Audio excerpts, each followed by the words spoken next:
कार्यक्रम के पुण्यार्चक हैं श्रीमती चंदा सरावगी, श्री निर्मल श्रीमती बीना सरावगी, श्री विजय श्रीमती रश्मि सरावगी, श्री शांतिलाल श्रीमती सुमित्रा देवी सरावगी, श्री विजय श्रीमती रश्मि सरावगी, श्री अजय सरावगी श्रीमती कंचन सरावगी,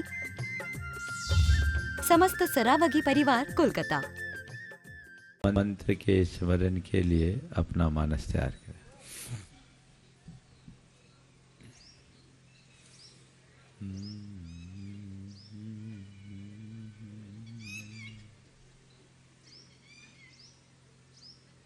नमो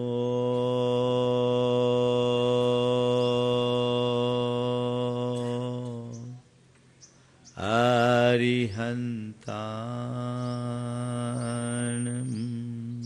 नमो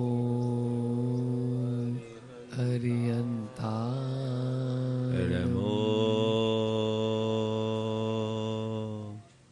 सिद्धाणं नमो सिद्धाणं नमो आयर्याणं नमो आयर्याणं नमो उवज्झायाणं नमो उवज्झायाणं नमो लोये सवसाहुनं नमो लोये सवसाहु एसो पंच हळमोयारो हेसु पंचि नमो यारु सवपावपनाशिनो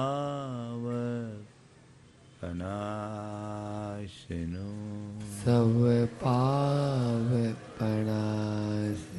मंगलालं च सवेसिं मंगलाणं च सवेसिं परमं होय मंगलम।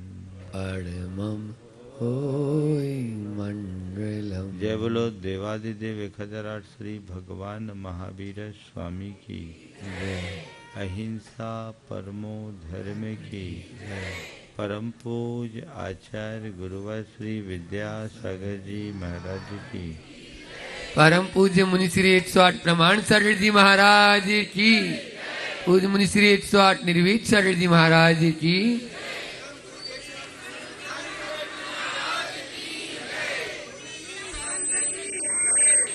तुम सम मैं समता धरूं पार्श्वनाथ भगवान,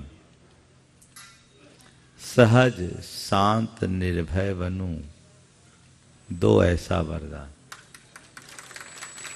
पार्श्वनाथ भगवान को जब भी हम याद करते हैं तो उनके जीवन में संघर्षों की एक लंबी गाथा दिखाई पड़ती है।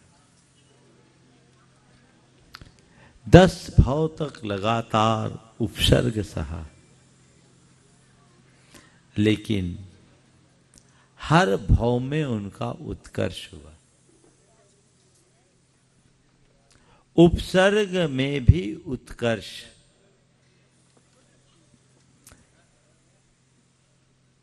मरुभूति से उनकी यात्रा की शुरुआत हुई और कमठ पार्श्वनाथ तीर्थंकर की पर्याय तक निरंतर उपसर्ग पर उपसर्ग ही उनके साथ जुड़ता रहा। लेकिन उन्होंने हर उपसर्ग में अपना उत्कर्ष किया। किसके बल पर? अपनी समता मूलक तपस्या के बल पर। और पार्श्वनाथ भगवान ने एक बड़ा संदेश हम सबको दे दिया कि चाहे कितने भी कष्ट हो, संकट हो, यदि समता हो तो तुम्हारी प्रगति को कोई रोक नहीं सकता। वे कहते हैं कर्म कितना भी बलजोर क्यों ना हो, पर जीत अंततः धर्म की होती है, क्योंकि कर्म की सत्ता से धर्म की सत्ता ज्यादा बलवान है, प्रभावी है। आज भी हम देखते हैं जहां जहां पार्श्वनाथ भगवान है वहां वहां कुछ न कुछ खटर फटर चलता रहता है। मुझसे एक बार किसी ने पूछा कि महाराज जी ज्यादातर पार्श्वनाथ भगवान के तीर्थों में ही विवाद क्यों है? मैंने कहा इसलिए कि पारसनाथ भगवान को तो मोक्ष मिल गया, कमठ अभी जिंदा है, कमठ संसार में है, और जब तक कमठ संसार में रहेगा पारसनाथ भगवान पर उपसर्ग होता रहे। हमें एक ही भाव रखना है कि इस कमठ को जल्दी मुक्ति मिल जाए। पर यह बात ध्यान में रखने की है, हजारों कमठ भी पारसनाथ का कुछ बिगाड़ नहीं कर सकते। जीवन में जब कभी ऐसी कोई बात आए तो हमें हमेशा पार्श्वनाथ भगवान को याद करना चाहिए। आप लोग बोलते पार्श्वनाथ भगवान विघ्न के हरता है, बोलते हैं पार्श्वनाथ भगवान विघ्न के हरता। उनने अपने खुद का विघ्न निवारण नहीं किया, हमारा विघ्न निवारण क्या करेंगे? बोलो, विघ्न हर पार्श्वनाथ बोलते हैं आप लोग। उनने अपना विघ्न निवारण किया क्या? बोलो। तो महाराज ये कथन झूठ है, पार्श्वनाथ को विघ्नहर नहीं बोलना चाहिए। मैं कहता झूठ नहीं है, सच है। लेकिन समझो, पार्श्वनाथ भगवान विघ्न को नहीं हरते। जो पार्श्वनाथ भगवान के आदर्शों को आत्मसात कर लेता वो विघ्न से नहीं डरता, और जो विघ्न से नहीं डरता वो विघ्न को ही हर लेता है। मन में धैर्य, संयम, समता और स्थिरता हो तो हम अपने जीवन की बड़ी सी बड़ी बाधा को भी बहुत सहजता से पार कर सकते हैं। संत कहते चाहे जैसी विपत्ति हो, चाहे जैसी बीमारी हो, चाहे जैसी विषमता हो, अथवा चाहे जैसी कोई विसंगति हो, विपत्ति, बीमारी, विषमता और विसंगति, इन सब से पार उतर सकते हो यदि पारसनाथ भगवान को हृदय में बिठाल दो। जिसने अपने हृदय में पार्श्वनाथ के आदर्श को आत्मसात कर लिया, उसके जीवन में कितने भी बड़े विघ्न हो वो विचलित नहीं हो सकता। उसमें स्थिरता है, और हमें वही स्थिरता उत्पन्न करनी चाहिए। कर्म अपना खेल खेलता है, खिलाता है।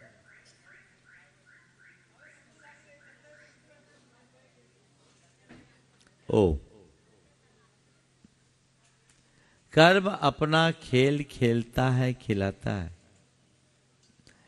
लेकिन जिसके हृदय में तत्व ज्ञान होता है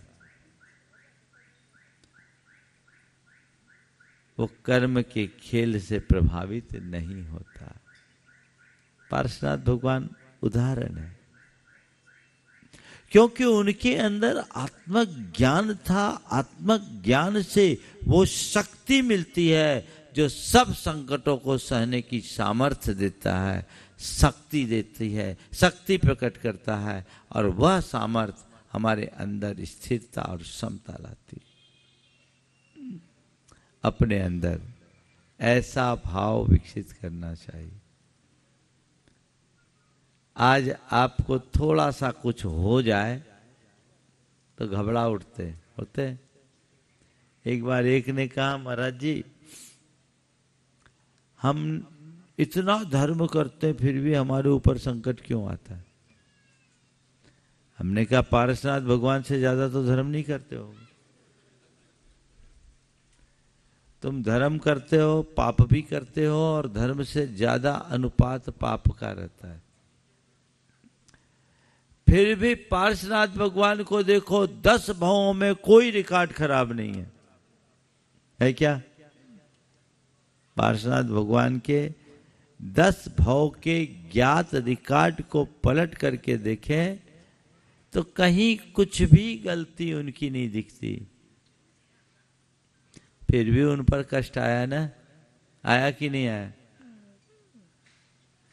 तो जब पार्श्वनाथ भगवान के साथ ऐसा हो सकता है तो हम तुम साधारण प्राणी किस खेत की मूली है? बोलो, कहाँ लगते हैं? कहीं लगेंगे नहीं ना।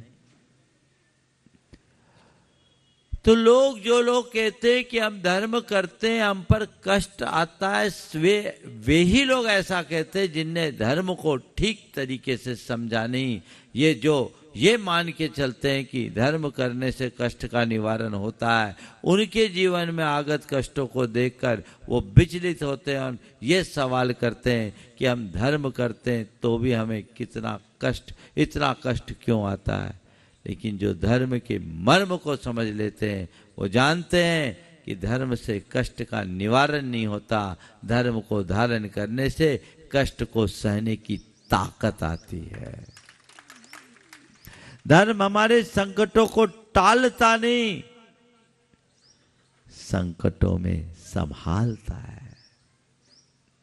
वो सामर्थ्य देता, वो शक्ति देता जिससे हमारे अंदर स्थिरता प्रकट होती है और हम अपने जीवन को और अधिक बेहतर और सुंदर बनाने में समर्थ हो सकते हैं।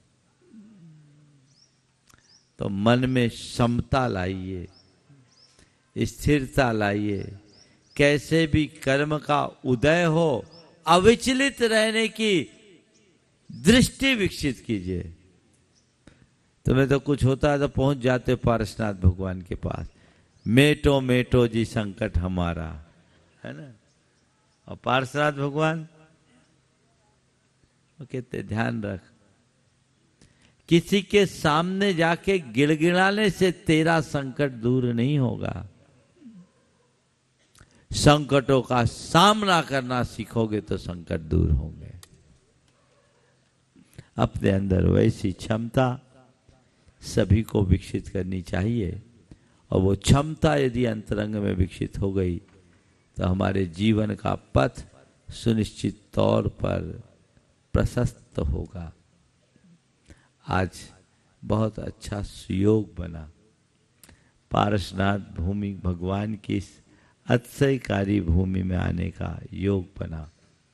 बहुत समय से यहाँ के विषय में सुन रखा था, मन भी था कि कभी योग बने, लेकिन चाहने भर से कुछ नहीं होता।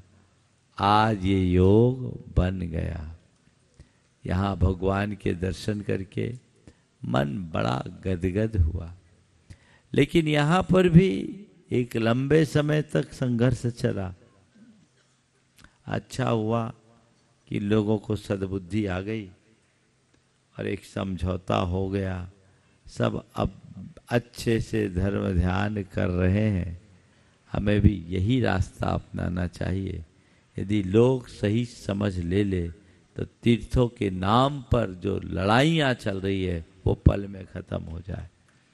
आज ये देश, हम सबका दुर्भाग्य है कि आपस में लड़ने में तीर्थों में जितना पैसा खर्चा किया, यदि उसका एक अंश भी तीर्थों के विकास में लगाया गया होता तो आज हमारी समाज बहुत आगे होती। फिर भी निमित्त ऐसे होते हैं और निमित्त जब ऐसे उल्टे बन जाते हैं तो परिणाम ऐसे निकलते हैं। पर यहाँ आने के बाद बहुत अच्छा लगा। हमने मूल प्रतिमा के भी भगवान के दर्शन किए और यहाँ के जिनालय के भी दर्शन किए। बड़ा भव्य और सुरम्य जिनालय है, मन में बहुत आनंद आया। यहाँ की व्यवस्था भी बहुत अच्छी है। प्रदीप सिंह जी कासलीवाल के नेतृत्व में, अब उनके बाद पुष्पा जी और अमित इसे देख रहे हैं, इनके नेतृत्व में ये क्षेत्र अब विकासोन्मुखी है। पूरी समाज को इस क्षेत्र के विकास के लिए अपनी तत्परता दिखानी चाहिए। जो भी योजनाएं यहाँ की है उन सब योजनाओं को शीघ्रातिशीघ्र पूर्ण करने का प्रयास करना चाहिए और ऐसी कोशिश करनी चाहिए कि यहाँ श्रद्धालु आते जाते रहे और भावना से भगवान की आराधना करके अपने जीवन का कलमश दूर करे, अपने पाप को विनष्ट कर सके। ये प्रयत्न और पुरुषार्थ सबको सतत करते रहना चाहिए। अभी द्वार का शिलान्यास भी होना है, अन्य कार्य भी होने हैं, इसलिए अधिक विस्तार न देकर बस पार्श्वनाथ भगवान को हृदय में धारो। व्यक्तिगत जीवन में कोई भी कष्ट आए, संकट आए, तो बस समता रखो, स्थिरता रखो, मन में ऐसी श्रद्धा रखो कि चाहे कितने भी कष्ट हो, अंत तो उसका होना ही है। कितनी भी सघन रात क्यों ना हो, प्रभात तो होगी ही, प्रभात तो होगा ही होगा, उसे कोई टाल नहीं सकता। ऐसा धैर्य और ऐसी क्षमता यदि मन में आ जाती है तो चीज़ें अपने जीवन में सहज उद्घाटित होने लगती है। हम उसको अपने हृदय में जागृत करें और श्रद्धा का भाव जगाएं। आसपास की पूरी समाज यहाँ से जुड़ी है और बहुत सारे लोग बहुत अच्छी संख्या में आसपास से आए हैं। ये आप सबकी श्रद्धा और भावना का द्योतक है। अब सबकी जगह तक तो जा पाना अभी संभव नहीं है, क्योंकि आप सबको पता है ये गाड़ी कहाँ के लिए छूटी है। फिर भी गुरु तुम्हारे गांव में आए, ये प्रयास करो। पर तुम्हें ये पता है गुरुओं की सीमा है। गुरु तुम्हारे गांव में आए, अच्छी बात, ना आ पाए तो हम गुरु के चरणों में जाए, ये हमारा पुरुषार्थ, ये प्रयास। आप तो जा सकते हो ना, तो जहाँ से भी योग बने प्रयास करते रहना चाहिए। देवास वाले, हाँ सुनो तो, जो छूटता है वो कुछ अच्छे के लिए छूटता है, शायद कुछ ज़्यादा अच्छा होना हो इसलिए छूटता है। छूटने में और छोड़ने में अंतर है, समझ गए?